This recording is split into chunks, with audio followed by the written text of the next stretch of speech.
My dad was a great guy. He was the kind of guy that helped everybody. He was a wonderful father. He was really the caretaker of the family. Everybody knew him.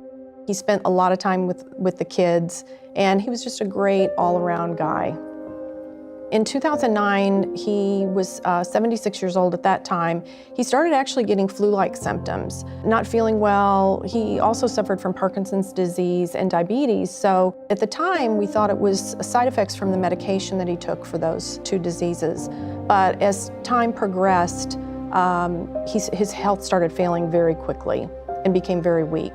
And that's when we knew something really serious was going on.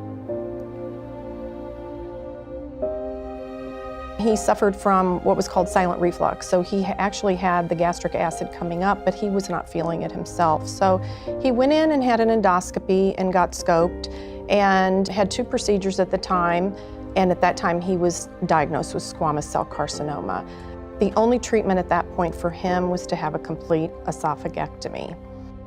During that time, while he was hospitalized after his operation, he actually had gone on a ventilator 13 times. He had serious infections. He'd be in the hospital for about 30 days, and then they would put him in a step-down unit. He would revisit the ER again, and this just continued for 8.5 months until his passing.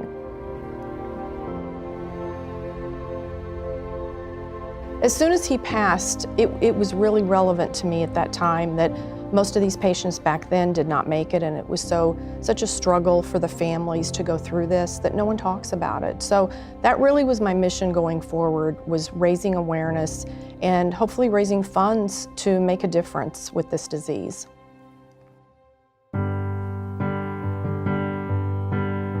I came back home and I decided to have an event. And we started out with the Taste of Point Orlando, which was a dine-around. And we did that for a few years there, moved it to the iDrive 360. So who doesn't love, a dine-around with food? So I felt that that was a great way to raise money, raise awareness. We would hand out information at these events, and that money was banked until something came up and was invented that would make a discernible difference in this field. It took about 5 years to raise the funds in order to purchase the 9-point machine, which was very cutting edge at that time. That machine now resides at the Center for Interventional Endoscopy in Florida Hospital, and we're really excited about that. That's a game changer for us now. The difference with the 9-point is when you go in for a regular endoscopy, the doctor has to visually see the change in the esophageal lining. The great thing about the 9-point was this image is resonated, and you can also see the inside of the esophagus and some of the outer layers of the esophagus, which we didn't have access to before.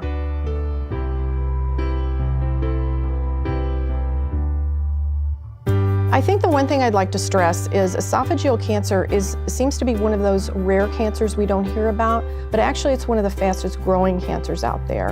And we all know to get our colonoscopy, we know to have mammograms, we know to get our skin checked, but we really, only in these past couple of years are we talking about GERD and acid reflux, and I don't think people understand the importance of that check and seeing your primary care physician and your GI if you're suffering from acid reflux.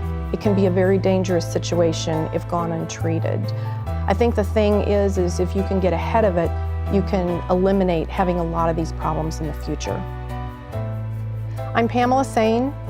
I'm a daughter, a caregiver, and a cancer fighter.